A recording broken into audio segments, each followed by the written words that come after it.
Hello, everyone, and welcome back to Everyday Anarchism. Just a quick intro because once again I was talking to my guest and got going and didn't actually introduce him or the topic. So, my guest in this week's episode is Avi Khalil, and I'm talking to Avi about Star Trek and how the show Star Trek in its many iterations, but we especially focus on the original series, The Next Generation, and Deep Space Nine, embodies everyday anarchism.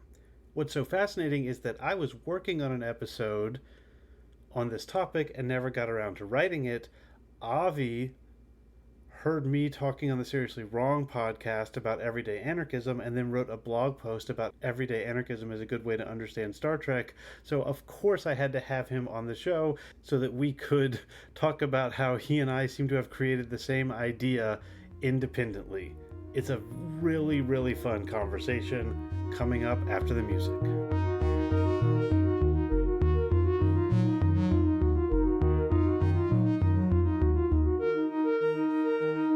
Just introduce yourself. Okay, great. Hi, my name's Avi.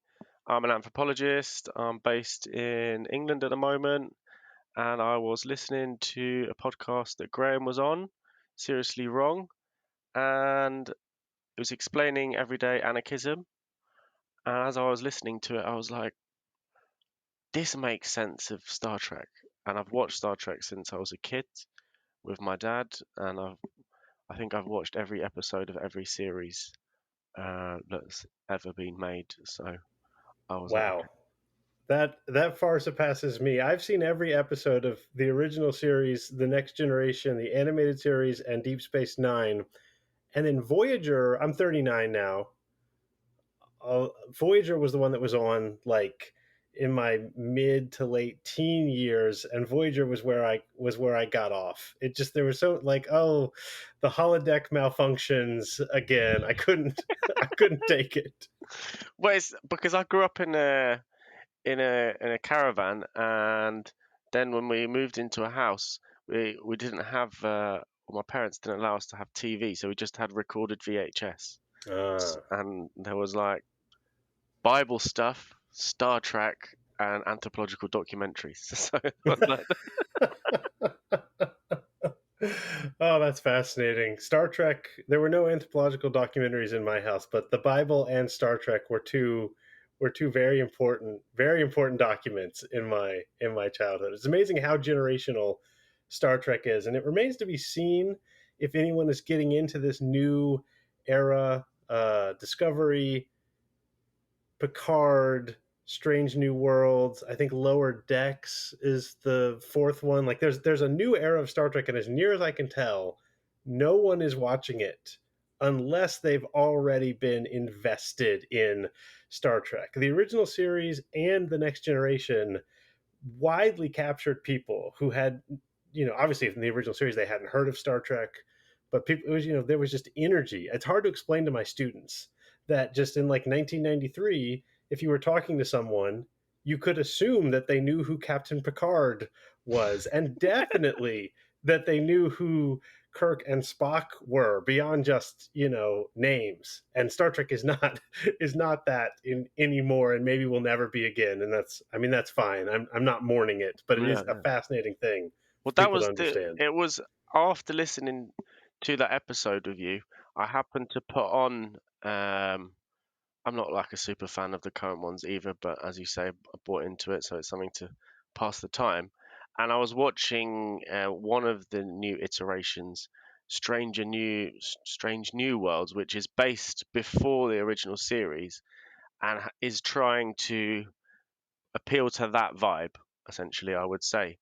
And it was just in there where they do a kind of more simplistic version, essentially, of the original series. Um, um, that I then suddenly saw this connection to the way that you explained everyday anarchism. Yeah. Okay, that's a great place. Let me jump in and set some groundwork and tell the listeners where I'm coming from, and then from there we can get to your ideas. So the first thing to say is there's a problem with Star Trek. Or there's a problem to be solved in that it seems like everyone likes it. I mean, it has a huge mass appeal beyond so many other things in the world, and yet it's not obvious why everyone likes it. If you look at Disney movies or Marvel superheroes, it's sort of obvious why they have become so popular. Star Trek is both, kind of aesthetically, definitely aesthetically inferior to those things, especially the original series, but also everything up until the most recent stuff. Everything looks like cardboard. It doesn't look like cardboard. Everything is made of cardboard, and you can tell it's cardboard. People spend a lot of the time talking. There's committee meetings. There's lots of committee meetings, so it doesn't have the obvious appeal of the aesthetics of so many other world bestriding colossuses of what do they call it, intellectual property. But the real problem that I want to identify, and this comes from Graeber, as so much of my stuff does, is like left wingers and right wingers both like Star Trek. And Graeber says it's quite obvious. On the one hand, this is a completely communistic society in which, the progressives have taken control and fixed everything. Every socialist and democratic socialist and progressive should like it. And it's also a fully armed military organization running the entire galaxy. So every right wing fantasy, you have both fantasies smashed together. It doesn't work intellectually or ideologically, or at least it shouldn't work. And yet everyone loves it.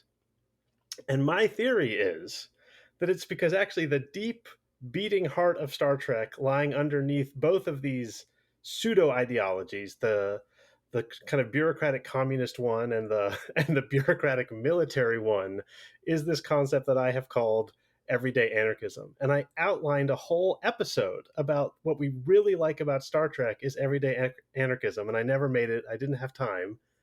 And then you sent me this blog post you had written that it was like my thoughts on the page that I had never had the time or the courage to get out there. And it was just, it was thrilling, Avi. It was thrilling for me. Thanks, I appreciate that. I don't know if I might. Uh, I agree with you, but I think I might. I would. I think your interpretation actually takes uh, how you'd pitch that Graeber understood it. I would think it takes it a significant bit further because in thinking about after you replied to my blog post and thinking about it and kind of seeing those things that are always in front of your nose until you start thinking about them is that smashing of two kind of systems. To me, the dynamic then within Star Trek, and maybe that's just because of today, there are too many things that reflect what I'm about to say.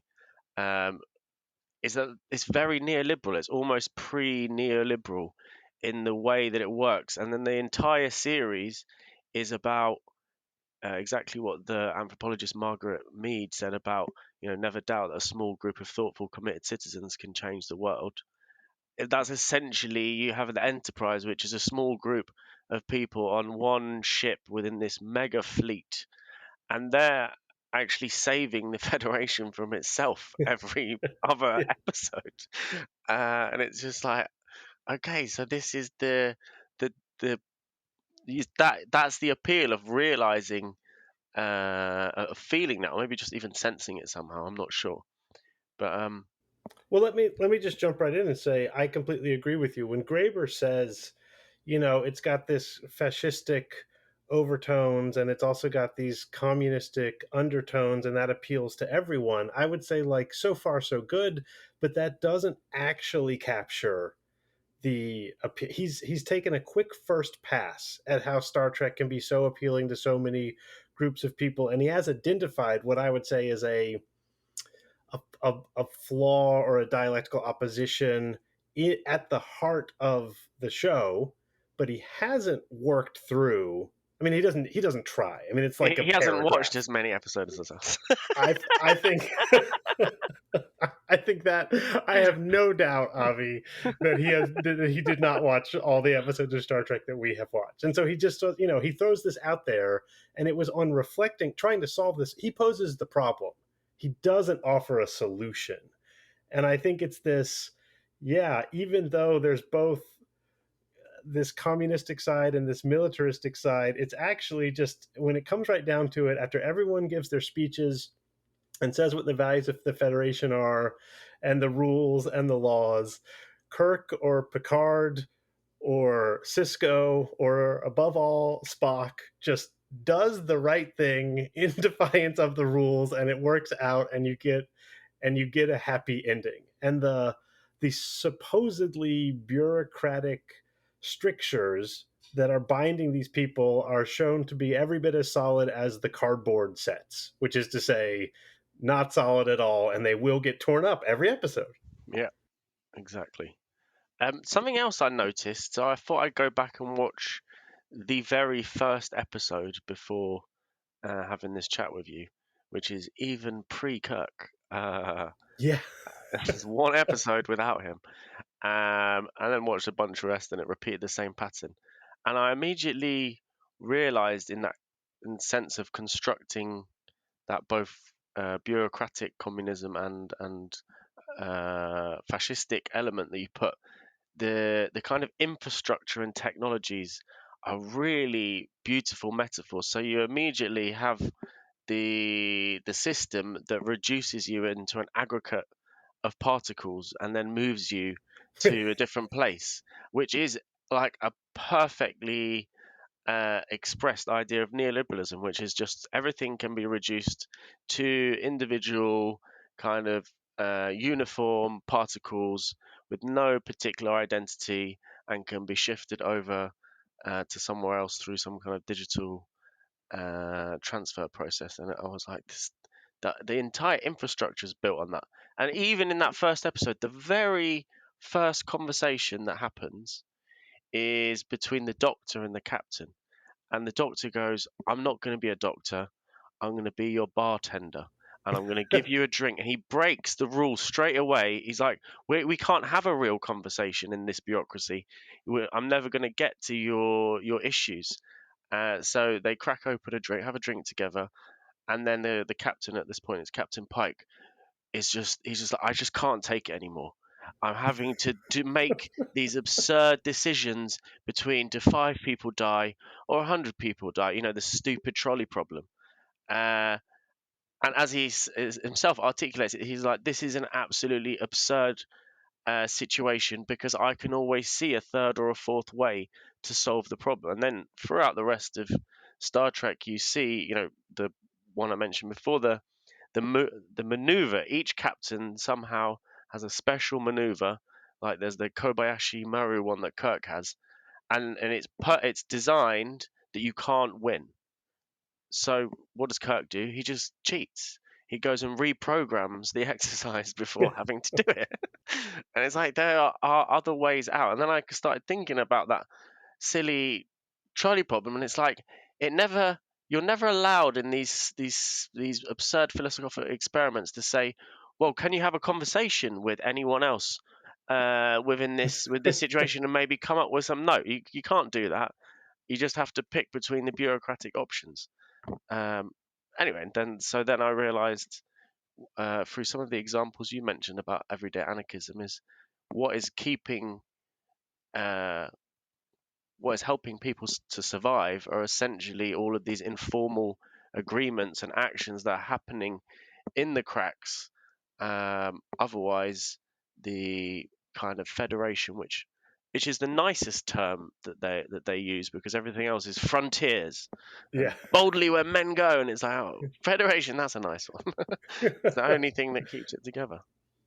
In this, whatever this is that's working well, even if it's a terrible hierarchical authoritarian thing, somewhere down there, you've got anarchism animating it, and you can do this for the Roman Empire and the Byzantine Empire and Fortune 500 corporations. And there's probably also going to be a totally opposed, like, managerial literature that explains that why the Roman Empire worked is because of strong hierarchies and patriarchal values or something. But actually, if you look at the Roman Empire, it worked because lots of people, not everyone, but lots of people within the Roman Empire considered themselves Roman and were in solidarity with one another and pulled in the same direction, and it worked. Doesn't mean they weren't torturing people, enslaving people, murdering people outside of their solidarity, But within their kind of anarcho-communistic solidarity, it it worked, and they kept the emperors. I'm re-listening to Mike Duncan's series on the Roman Empire. The every emperor shows up and is like, I know what went wrong,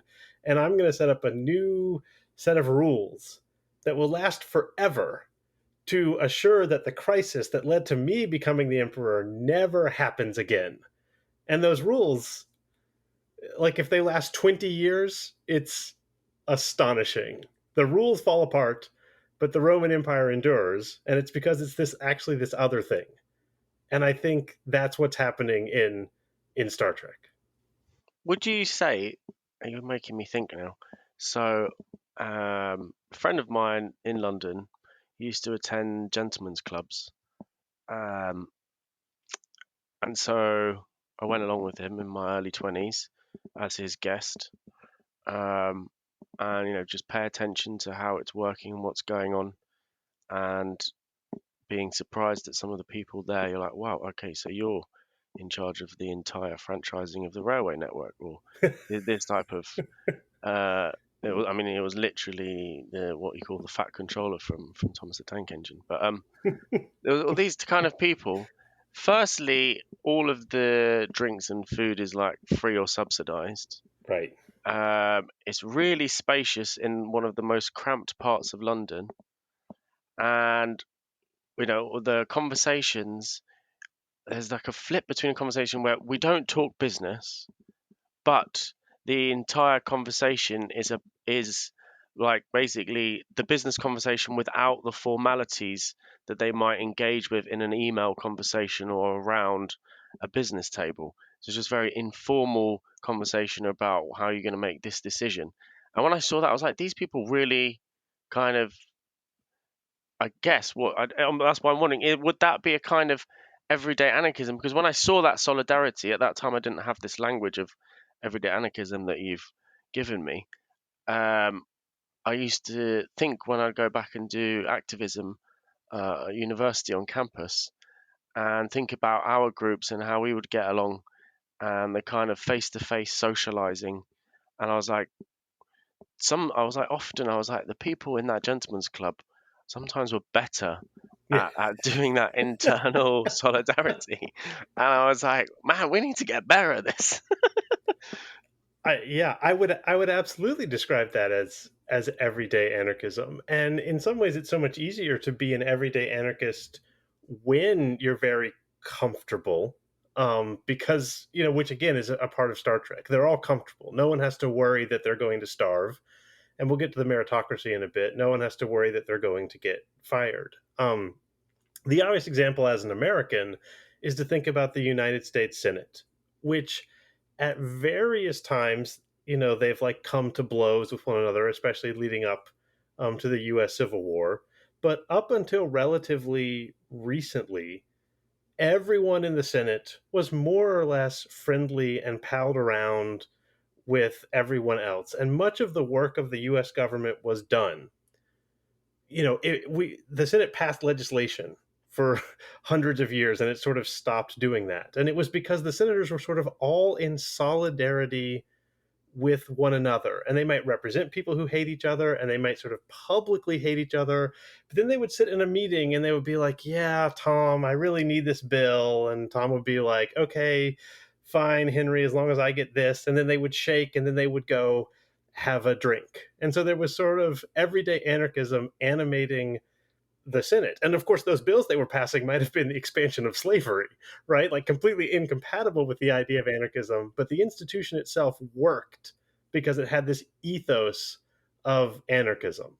And now that technocracy has come in and everything has to fit together perfectly logically, the Senate doesn't work anymore because the Senate was built on the idea that the elite people could constantly break the rules for themselves and also be friends with their enemies and be in solidarity with them. And now that you have the demand to not do those things, the Senate as a body has ceased to pass legislation because it was only anarchism that let the Senate pass legislation. Because that was related to that, not in quite the same way, but engaging as a member of IWW as a wobbly um, in a number of different work disputes and different campaigns. Um, uh, like learning, taking a long time to learn all of the different rights and legal instruments and what's on our side. And this is definitely an important slab of important pathway. But there was kind of always an irony. I mean, it's just happened in the last 6 months where essentially me and my colleagues would become very articulate and understand what was actually the regulations in place, and then uh, managed to negotiate something. And then by the time we had another conversation, they entirely changed the goalposts, or were just like, "Well, what are you going to do about that?" Because then you actually need a kind of powerful juggernaut to compete with that. And I was just like, this is so the laws apply to me, but they kind of don't apply to you, Yeah. which is frustrating. Yeah, the flip side is, and this is something Graeber writes about in, I think, in the Democracy Project when he's writing about Occupy Wall Street, is that the first thing the cops do when they're negotiating is they try and find some negotiators, so that if they've got some spokespeople in the camp, the cops will try and become in solidarity with those people. And then when the spokesperson goes back to the camp, the spokesperson who has just had this kind of friendly, clubby experience with a bunch of police captains is like, guys, I mean, we gotta help these guys out. We're all in this together, because if you deploy this form of solidarity in service of hierarchy and oppression, it makes hierarchy and oppression so much more effective. I mean, now that you say it, it kind of breaks out in. I'm not going to specify the specific campaign because we're meant to be co-producing the answer with the institution in charge of a key service of the government in this region. But in this first meeting, where we managed to get loads of community members together to have a conversation about where we were at in comparison to the people who have the power and are paid to do the job a lot, to see where we were all at. And very quickly in the meeting, they fixated on me because I was first. I think I was the only guy, but I'm also an academic with a title. Right. And I specifically, to get their attention, I had to actually use that to maneuver that. And then and I was like, "Why are you asking me about this? You got to ask this to everyone." Um, but yeah, I see what you mean about suddenly trying to kind of isolate the person that you think can talk on your, basically agree with you in some sense. Yeah, and then you formed a little club. Yeah. Well, I don't want to be in their club. I know. I mean, that's Graeber's point exactly. Is it's a trick, and the U.S. military and all these institutions, they're clubs like that. This has been a pleasure, but let's talk more about Star Trek. So can you just elaborate on the neoliberalism of it all? Because that is, actually Mike Duncan, the podcaster about Roman history, who I mentioned, I was chatting with him on an episode, and I mentioned Star Trek as like a thing that I like and can show some of these ideals, and he just laughed and was like, "Come on, that's just neoliberal imperialism." And it obviously, my claim is it both is and isn't. So let's see if we can get there. Right. So I think coming back to the idea of a first pass and a second pass, and that is and drives why it's both fascinating and why I have a love-hate relationship with it, Mm. is perhaps for any Trekkies and like yourself, the moment where humankind suddenly escapes from all of its wars and horrors is where essentially an anarchist rocket engineer designs a rocket that can go warp speed out of a bunch of rubbish with his like rapscallion band of people. Yeah, And he that, is. I had never made that connection, Avi. That's true. So this is in the movie Star Trek: First Contact. The yes, guy's not part of any organization. It's not military. It's not bureaucratic. They really are like living on a scientific post-apocalyptic commune. yeah, And yeah. they're the ones who make the greatest scientific discovery in history. Oh, this is so much fun. And they're also like I remember thinking about, like, they're the most the only like really dirtily shabby, like very caricature, like, oh yeah, of course, people without civilization, they're just, whereas they're actually just, I don't know, fun, free people. Uh, and then what's the first thing that happens as soon as they invent warp speed is that the Vulcans turn up, and the Vulcans are like the perfect example of everything needs to be in order, no emotions, no mess. We need to have everything done by the book. So they are what the Federation then becomes, because the Vulcans mentor humanity into making this Federation with them. Uh, and we all love Spock because Spock is represents both. He's half human, half Vulcan, and he's constantly trying to deal with this. I've got my like hardcore social order, suppress my emotions, but every time I don't, I actually end up doing something really cool and helping people. Um, so that's, to me, in the kind of their origin story, and funny enough, that goes along with what Wengrow and Graeber bring up in their Dawn book about stages, and this idea that stages are technologically driven, Hmm. um, rather than actually looking at what's the social relations and organizations of the different meeting species here and how they blend.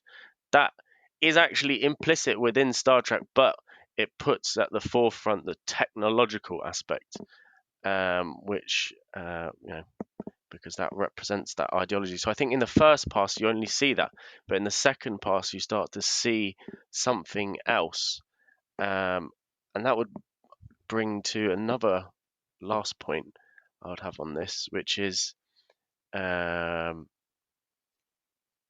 I was going to bring up the Borg, but maybe I'll bring that up later. Ooh, yeah, we absolutely have to talk about the Borg. But that's yeah. So I think that's a great start, and I want to say there's a book I quite like, although obviously in some ways I'm opposed to it. It's a quite neoliberal book called Trekonomics by Manu Sadia, and he argues that in the original series, and I don't think this is quite true, but I think it's completely true in the first pass reading.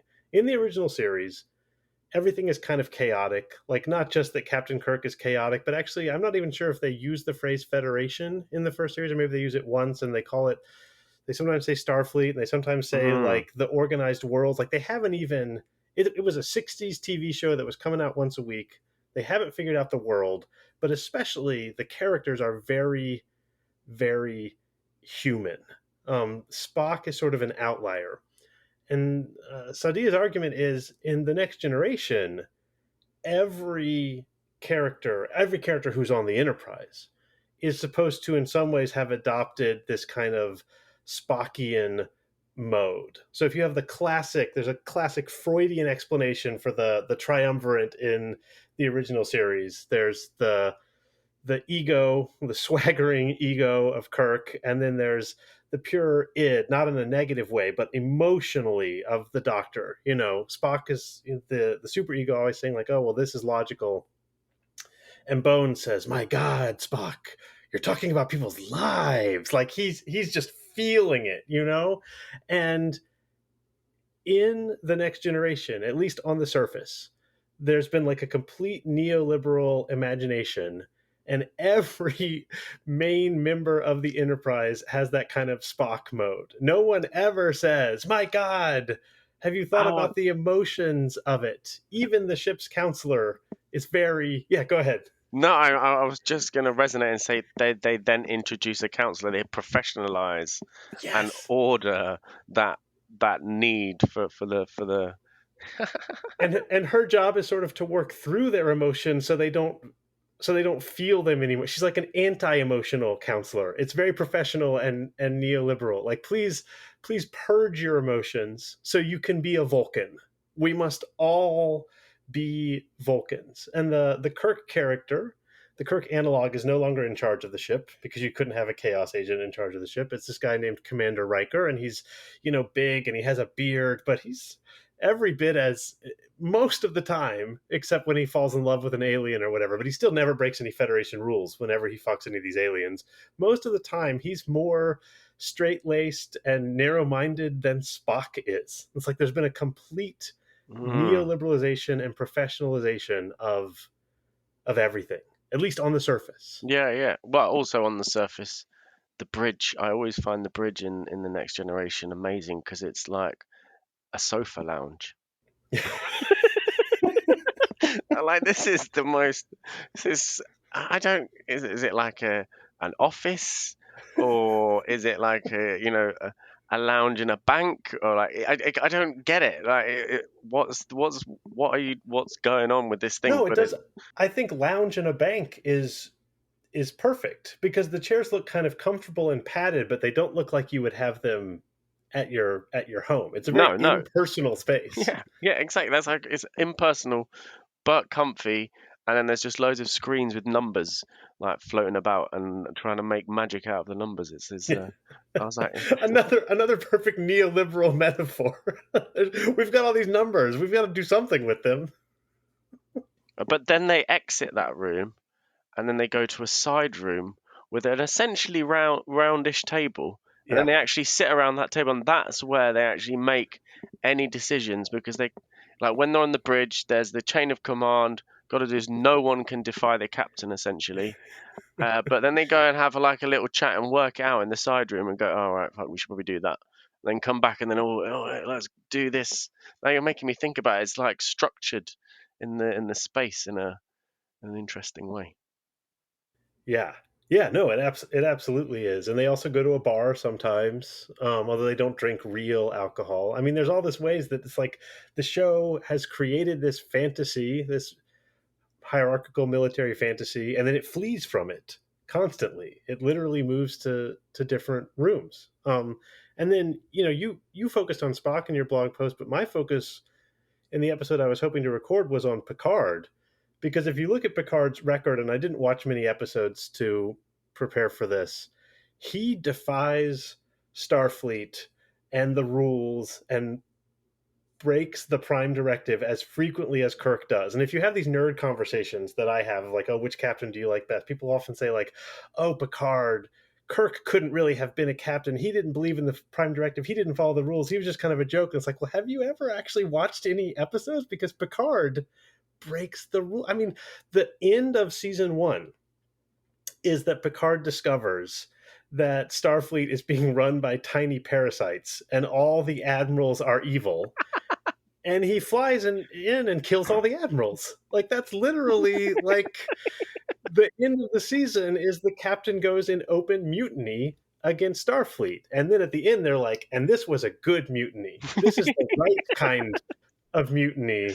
And we're so glad we have the kind of captain who will kill admirals on command because he knows those admirals are actually bad. And it's like, well, how can you claim that this is this kind of bureaucracy when our hero leader figure does not, everyone obeys him except for when they defy him, and he never ever listens to anyone else. Like a show actually in which Picard followed the rules and obeyed the prime directive and did everything that the admirals told him to would be so tedious. It would be Yeah, unwatchable. it'll be horrible. Whereas, even in the Picard series, the more recent one, which I kind of got lost in the middle of it, I didn't understand. But by the end, it kind of has a similar ending where it's they've decided some reason to have to make all of their ships um, centralized through one kind of software system rather than and Picard's like, this defeats the whole point of the autonomy of our Yeah. spaceships, and you're like, what? So you're just basically talking about like being a pirate captain. Yeah. And so Picard then and then is they kind of go a back pirate and then captain. they just destroy that whole centralization. I'm like, all right, mate. Yeah.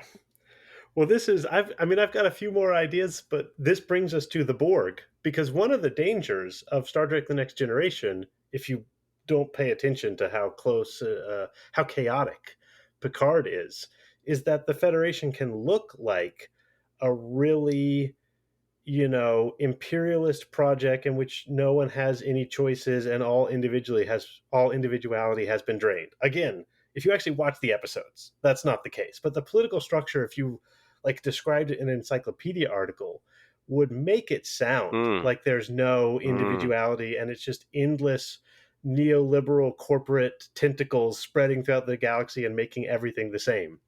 And so my theory is they create the Borg precisely to, as kind of like pay no attention to the man behind the curtain. Look over there. This is what an endlessly spreading, controlling capitalist communism would look like. Ours is totally fine, and theirs is bad. Like the Borg is a deliberate foil, I think, to kind of mm.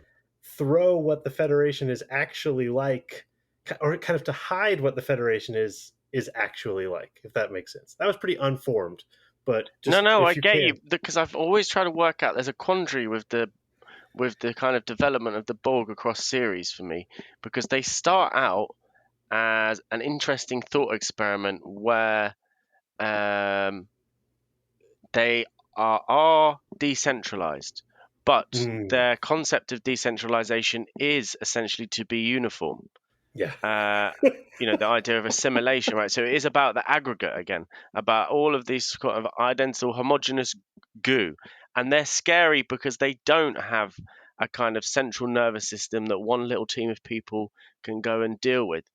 And then they keep evolving, and then there's really interesting episodes where this goo actually starts to separate and realize that maybe being homogenous is quite boring, and then suddenly the whole thing switches when that starts getting interesting, and then they insert a queen, and you're yeah. like, Where did that?" But then I guess that would make sense with what you're saying is then the reason for the Borg's introduction has broken down, so they need to reassert it by putting a kind of centerpiece into it again.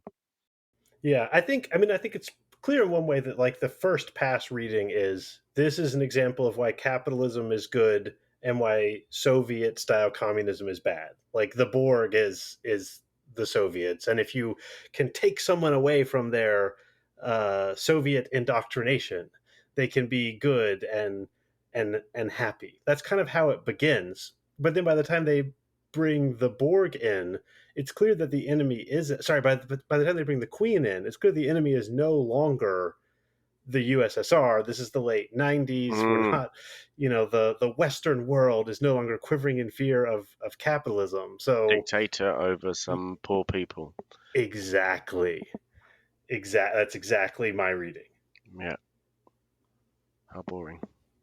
Yeah, I know. I It's was not. enjoying the bit. There was a brief window when the Borg became something else that didn't conform to any of that, but they were like self-autonomous communities that were in their own planet, so they were going obviously in their own directions. They still communicated occasionally with the hive mind, but they mainly just got on with their own life, which one would expect someone to do on a different planet with different weather and so on and so forth. Um, Yeah, well, that's another thing that I think the Borg is trying to hide is that obviously the goal of the Federation is to make everyone end up exactly the same, except with maybe like you have in the same way that we have like, oh, everyone should be exactly the same, but we can have different kinds of national cuisines. And that's like, in America, that's like you have to have the exact same test scores as everyone else and the exact same house and the exact same life, and your English has to be identical to everyone else, but and you have to wear the same clothes as everyone else probably, but you are allowed to eat something different, and maybe you're allowed to speak a different language at home, but don't bring that shit into the workplace. Like mm. that's what they're that's what they're working towards. It seems to me the Federation is this assimilationist project, and so the Borg Queen is like, look, we're not we're not that. We don't have a dictator. We're not torturing people. We just want everything to work well and be efficient. That's the neoliberal fantasy. But then that gets challenged again at the kind of DS9 is where loads of stuff starts to break down, and I think that's because the writers get to the point where, you know, how can we actually challenge this entire universe that we've made? and you start to get the Maquis, who are named after essentially the Spanish anarchists. Yes. Uh, and then you've got the Dominion, which are just like a completely absurd, like super evil. And then everyone else going, "Why are you trying to colonize us all the time? Can you just Yeah. piss off?" Yeah, the Deep Space Nine really it asks the questions that Star Trek has no answer for, which is yeah, you've absolutely the Maquis is they're more or less anarchist terrorists of the 30s and 40s, and so for them to have be more or less the good guys, multiple Federation people end up helping them, and Picard makes his speeches about how it's not the right way, and sorry, not Picard, Cisco. It's Cisco makes his speeches about how it's not the right way. Actually, Picard as well. Picard also has to deal with the Maquis in later seasons of TNG, but that deep down they just want to be out there, pirate Maquis captains shooting up the bad guys. It's very obvious that that kind of anarchist resistance is very appealing, at least to the people who are making the show. And then, of course, the big conflict of Deep Space Nine, as you say, precisely is the Federation shows up at this backwater that has been colonized by space Nazis, is what my students call the Cardassians, and they're just like, "Hey, we're here to free you. We brought all these replicators, so you'll have endless material wealth, and you're happy now, right?" And the Bajorans are like, "No, we want revenge on those fuckers. Like, we're not ready to just like be happy now forever because you brought us food, and B, you're absolutely trampling on our way of life, our religion. You've taken our most sacred thing and you're turning it into a conduit for commerce and trade and exploration. We don't want any of this." And obviously this cuts at the heart of the project of the Federation, which is to make everyone the same except for some cultural bits maybe on the side. And the Bajorans say, "No, our culture is at Oh the yeah, heart because of us." they're not allowed to even wear their earrings to start with. There's like a Yes. whole episode about wearing your cultural earring. Yeah. Or is it my Trekkie friend? What does he call the Bajorans? Space Irish, and now they're the Space Palestinians. Like there's people who are just getting fucked over. Yeah. No, it's perfect. And this is something, there's this progressive movement in the United States. So right now in the United States, the way employment law works is your employer can fire you if you don't dress how your employer dictates. So things like earrings and hair and everything, that just like you can lose your job if you're wearing the wrong earrings. And this has mostly died out, but for a while there was, in my opinion, just a hopelessly misguided attempt to make cultural exceptions. Like if you can prove that you have an afro because of your Afro American identity, or if you're wearing certain earrings because it's part of your religious identity, then you can't be fired. And so then you have to take your, your sacred beliefs to a lawyer and say, like, please turn my sacred beliefs into an exception to this rule, instead of just the obvious solution, which is don't let the fucking assholes fire people because they're wearing earrings. Like, this seems to me an obvious solution, but the neoliberal American solution was, let's adjudicate people's various cultural claims, and if they can prove that it's truly part of their identity, they're allowed to wear it. But if you just like have tattoos on your arms, you can be fired, unless I guess you can prove that they're religiously significant tattoos, and then That those are you're allowed. that ties back into probably the single paper that affected me most, written by David Graeber, which was a conversation with another anthropologist, Viviera de Castro, or a debate, however you want to put it. And in there, he unpacks something to do with this philosopher called Bhaskar about critical realism, but grounding it is exactly the issue of kind of category power. So if you're, let's say, a Sikh person and you manage to create this idea that there's a monolithic group of people called Sikhs and they can wear turbans. So you give power to that category. But what you do is you actually give power to the person in that community that controls that category. And so anthropologists had this issue because they would go to different places, have a conversation, and then write as if they were writing, this is exactly what all the people in Papua New Guinea are like, because they went and Yeah. talked to basically the power broker.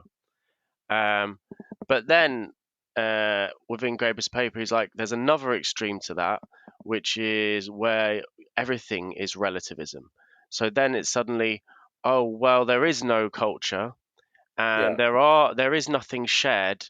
Everything is just essentially subjective and different to each person. And then what he tries to draw out in the middle of that is what we should be studying and paying attention to is what kind of power relations are those categorizations making. So within the example you're giving, you're essentially trying to create a hierarchy of categories of different cultures so you can control their leaders and reify it. And then you get into the problem in the long term where you've created a stuckness, right? So Yes. now Sikhs or Jews or whatever, they can't change because that's all they can be. And then any side voices, so a little shout out to a campaign or a movement that I really support in the UK called Naamod, is essentially British Jews against occupation. And it was very frustrating in the past decade that there's like one spokesperson for the British Jewish community who gets to pretend as if it speaks for everyone. And but that is exactly how this logic that you're describing works, and this kind of power over categories, give it a little spokesperson. Um, I mean, it even goes into the logic of kind of uh, parliamentary monarchy, which is what we live in. We don't live in democracy in the UK, and neither do you guys. You live in No. republicanism. But Yeah. in this voting system, is like suddenly people speak as if I speak for England, or we're. I'm like, okay, A, you don't speak for England, and B, then people start taking on that trope like as if I need to defend England. I'm like, what the fuck are you talking about? I don't understand this.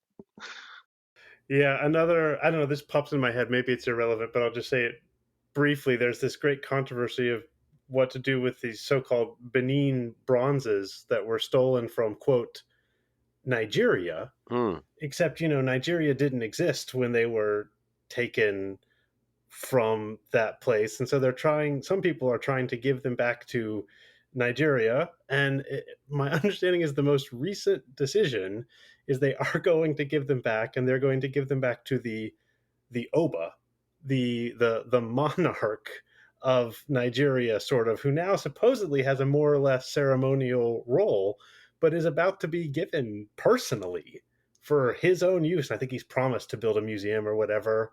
The priceless sculptures of, I mean, they're not Nigerian. You can't, I mean, people will say they're Nigerian, but that's accepting the state boundaries created by got you. the British in the 20th century. And this sense of like, oh, well, let's figure out who the Nigerians are and what the Nigerians want. And their solution was, oh, well, I can solve all this problem. Well, it's Here's like the the, absence. Just before going back to Star Trek and the Prime Directive, yes, please just bring it back to Star Trek. I really enjoyed this talk by I don't know if you call him a philosopher, anyway, intellectual Achille Mbembe, and his suggestion around those kind of artifacts is that in this case you can have his proposal. I can't remember the examples he was using from South Africa, or um, were that these kind of artifacts are a collective part of our collective history, so they essentially should become commonly Mm-hmm. held artifacts. They can be a host kind of nation that oversees, or host people that kind of oversees that and make sure it's not being exploited.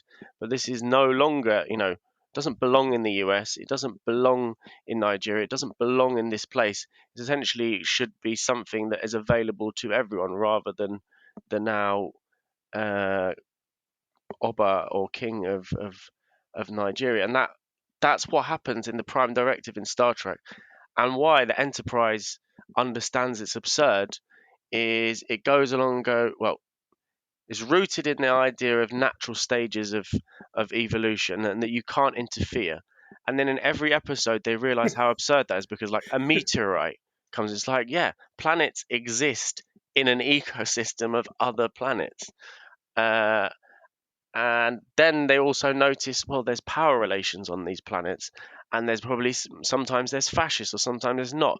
And then the Enterprise, as a reasonable group of people, suddenly go, oh, what do we do? Because all of our rules tell us we have to let this unit category of homogenous people can, continue on their authorized linear succession through technological stages. Have they done the agricultural revolution yet? No. They don't go, maybe these people did something entirely different that makes no sense to you. No, let's not bother with that.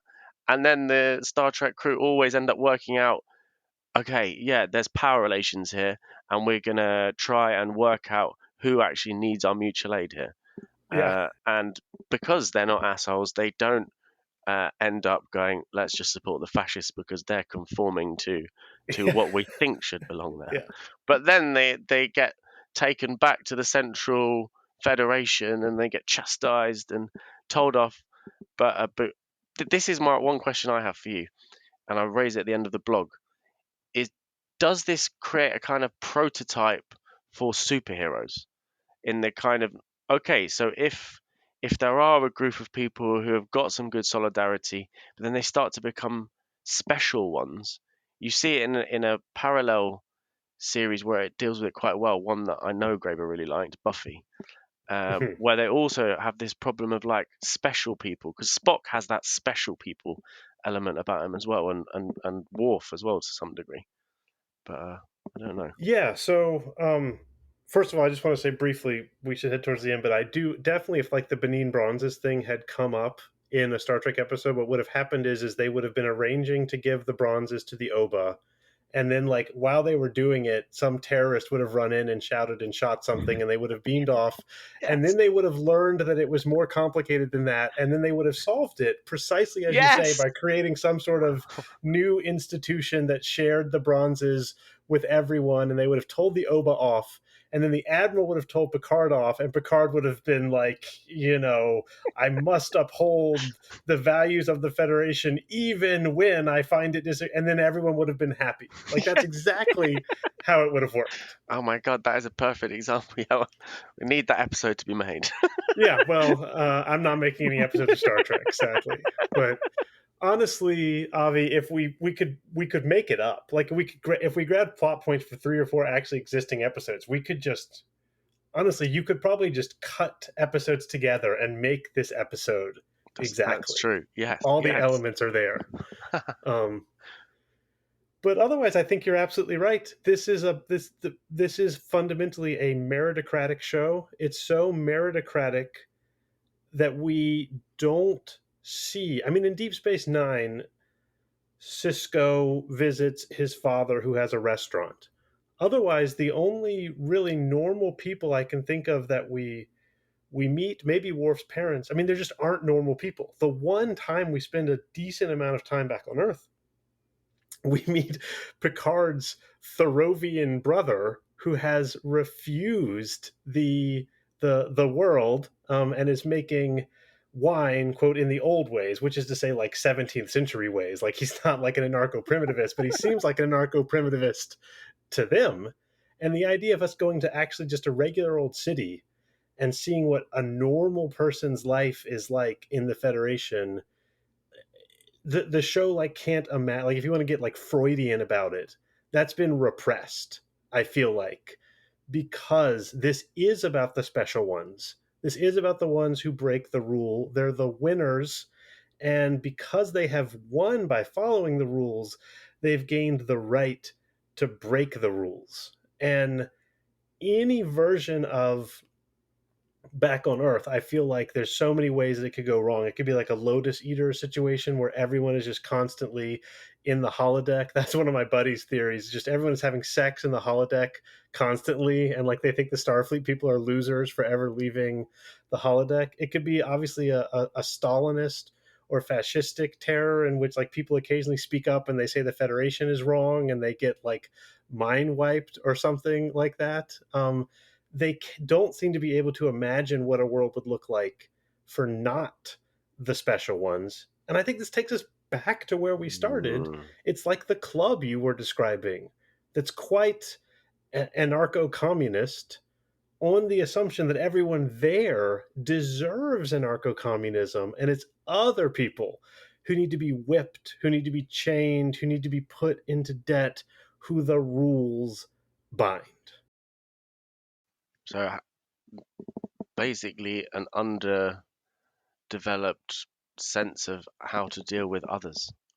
Like Yeah. no one ever, like not having learned how to deal with. Okay, so then I guess Star Trek is people that essentially have to go and deal with others of like a extreme, I don't know, fucking space bacteria or whatever that are sentient. They're having an education in engaging with someone that's different from them. Yeah, and but it's different, but precisely as you say, underdeveloped, an underdeveloped society in their terms, because they can't imagine what a fully developed society would look like, except to be imperializing the universe. Hmm. Did that work? I see Yeah, you thinking. yeah. No, no. My brain's getting getting slow. I'm just absorbing things a bit slower. Well, we've been doing this for a while. We can head towards the end, but I do take this to be the big remaining question is if this works, but it does seem that it works Yeah. for a select. Okay, I do have one question that I wrote down. It's like a really annoying question. Okay, But great. I mean, it's to both of us, but I don't have an answer. Um, is so if you have a show, and shows are comments on your society, they're not examples of the future. At least that's the what I abide to that philosophy, rather than kind of tech head philosophies that this is an example of where you're going. Um, then if I was to go against my own philosophy and pretend to be a tech person, then what would a society without that challenge between this kind of anarcho relationship of everyday anarchism keeping together a kind of facade? If we get rid of the facade, then the kind of it's an annoying question. People go, so what replaces the facade, essentially? And I don't think the whole point is that there isn't one answer to that facade, but I still feel like I wanted to ask the question. Um, I don't know. It's a lot of mumbling that I've just done around that. Well, I don't know if your question is annoying, but I'm annoyed. I don't have a good answer. I don't know. Maybe you have to try and answer it first. Sorry. So there's the mirror universe in Star Trek, which I think everyone thought was so shit, but then somehow they brought it back in the later seasons because they didn't understand that it was really shit.